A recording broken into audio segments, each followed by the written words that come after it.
Hello everyone, तो कैसे हैं आप सब। आई होप आप सभी अच्छे होंगे, स्वस्थ होंगे। माय डियर फ्रेंड्स, अगर आप क्लास 11th इकोनॉमिक्स के पंजाब बोर्ड के स्टूडेंट्स हैं तो आज की ये वीडियो आपके लिए काफ़ी इंपॉर्टेंट होने वाली है। वीडियो को बिल्कुल भी स्किप ना करें, अदरवाइज आज आप काफ़ी कुछ मिस कर देंगे। जी हाँ, आज की वीडियो में हम बात करेंगे हमारे क्लास 11th पंजाब बोर्ड के इकोनॉमिक्स के जो आपका सिलेबस है 2022-23 का, उसके बारे में, और डिटेल में समझेंगे कि आपके जो यूनिट्स हैं उन यूनिट्स के अंदर कौन कौन से चैप्टर्स पूछे जाएंगे और डिटेल में डिस्कस करेंगे। तो सबसे पहले अगर बात करें पार्ट ए की, तो पार्ट ए है हमारा स्टैटिक्स फॉर इकोनॉमिक्स, जिसमें सबसे इंपॉर्टेंट रहेगा आपका इंट्रोडक्शन, उसके बाद collection, organisation and presentation of data.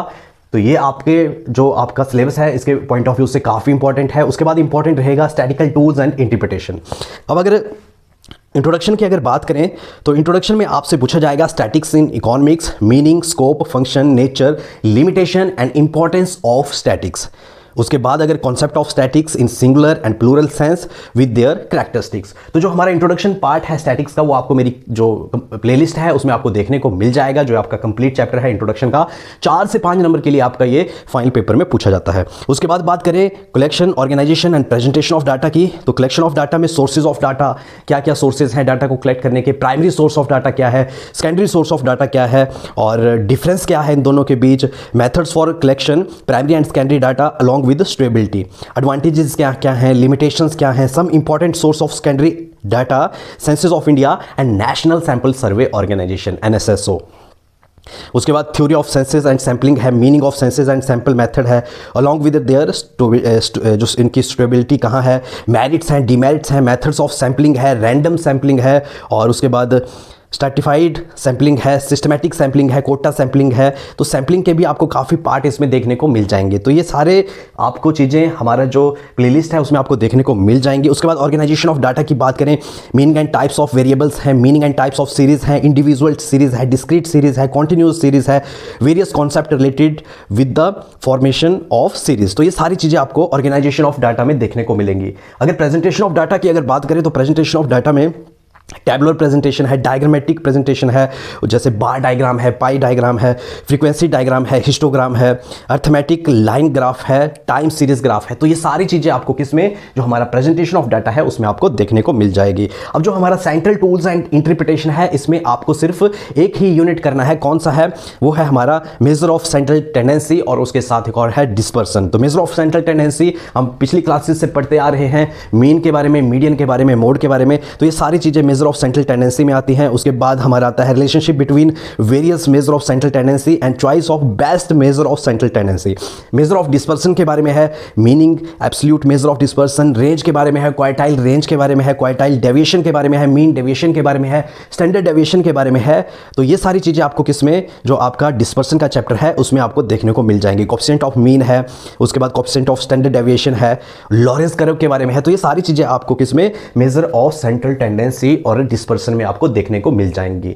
और अगर बात करें इंडेक्स नंबर की, तो आपका वो क्लास 12th में है, क्लास 11th में आपका नहीं है। तो जो आपका स्टैटिकल टूल एंड इंटरप्रिटेशन है, इसमें आपने एक तो मेजर ऑफ सेंट्रल टेंडेंसी करना है, और उसके साथ साथ जो आपने सेकंड नंबर पे करना है वो डिस्पर्सन करना है, और introduction, collection, organisation and presentation of data. तो ये सारी चीजें आपकी स्टैटिक्स में कवर होती हैं आपके सिलेबस में।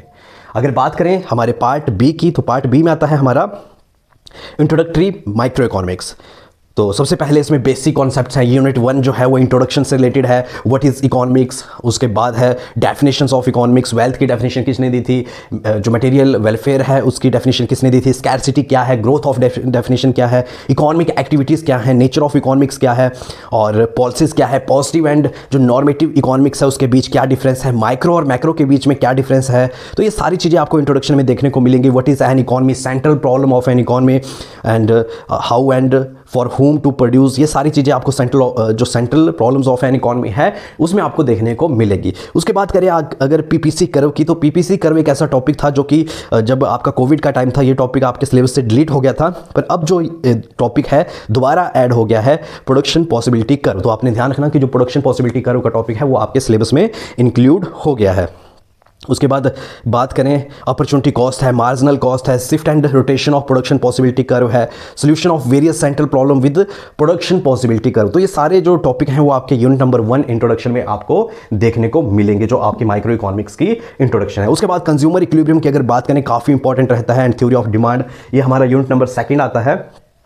तो इसमें मीनिंग ऑफ कंज्यूमर है, इक्विलिब्रियम है, मीनिंग ऑफ यूटिलिटी है, वेरियस टाइप ऑफ यूटिलिटी है एंड देयर रिलेशनशिप है, law of diminishing marginal utility है, law of equi marginal utility है, conditions of consumer equilibrium using marginal utility analysis in case of one and two commodity. तो ये सारी चीज़ें आपको जो यूटिलिटी एनालिसिस है उसमें आपको देखने को मिलेंगी। थ्योरी ऑफ डिमांड की अगर बात करें तो थ्योरी ऑफ डिमांड में मीनिंग है, टाइप्स ऑफ डिमांड है, डिमांड का शेड्यूल है, उसके बाद डिमांड कर्व है, उसका स्लोप है, लॉ ऑफ डिमांड क्या है, अजम्पशंस हैं, एक्सेप्शंस हैं।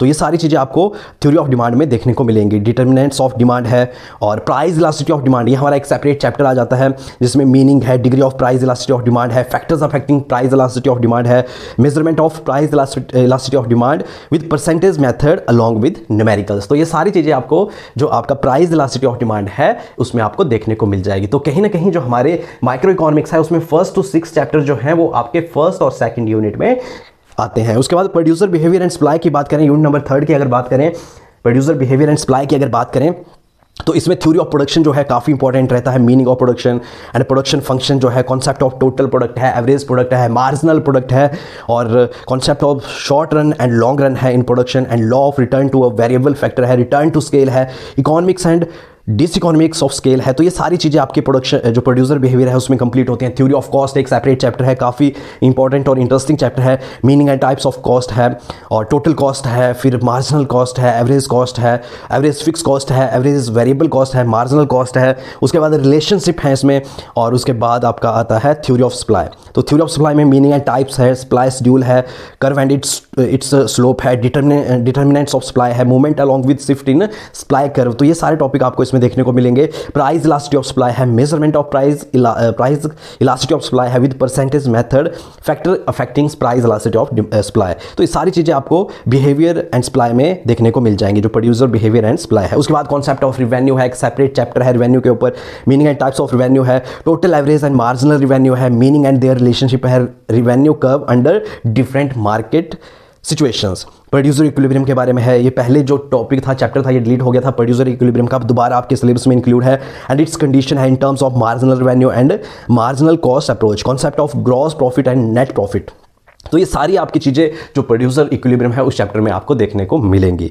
उसके बाद आपका पार्ट सी आ जाता है पंजाब इकॉनमी, हमारे पंजाब की इकॉनमी के बारे में। तो इसमें आपको क्या क्या चीज़ें इंपॉर्टेंट है, an overview of Punjab economy है, physical resources of Punjab, manpower resources of Punjab, agriculture development of Punjab since 1966, industrial development of Punjab and financial system of Punjab. तो कहीं ना कहीं आपका जो सिलेबस है उसमें 3 बुक्स आपके सिलेबस से रिलेटेड है, स्टैटिक्स ऑफ इकोनॉमिक्स है, माइक्रो इकोनॉमिक्स है, पार्ट सी में पंजाब इकोनॉमी है, इसके लिए एक सेपरेट आपको बुक लेनी पड़ेगी। तो ये 3 बुक्स आपके इकोनॉमिक्स में कवर होती है, फिर चाहे आप ह्यूमैनिटीज़ के स्टूडेंट्स हैं या फिर कॉमर्स के स्टूडेंट्स हैं। अगर आप मेरी ऑफलाइन क्लासेस ज्वाइन करना चाहते हैं तो अब आप मेरी ऑफलाइन क्लासेस भी ज्वाइन कर सकते हैं होशियारपुर में। आप कॉन्टैक्ट कर सकते हैं, डीएम कर सकते हैं, आपको स्क्रीन पे नंबर दिखाई देगा तो आप उस पर मैसेज कर सकते हैं और कंफर्म कर सकते हैं। तो लास्ट में आई होप आपको वीडियो अच्छी लगी होगी और इसमें से काफ़ी सारे टॉपिक्स ऐसे हैं जो हमने बिल्कुल सिंपल वे में किए हैं जो आपको मेरी प्लेलिस्ट में देखने को मिल जाएंगे। और आई होप आपको वीडियो अच्छी लगी होगी। अगर वीडियो अच्छी लगी हो तो वीडियो को लाइक शेयर और कमेंट जरूर करें, चैनल को सब्सक्राइब करें ताकि इसी तरह की वीडियोज़ और नोटिफिकेशन आपको मिलती रहे। तो मिलते हैं अगली वीडियो में, तब तक के लिए अलविदा, बाय बाय, जय हिंद, जय भारत।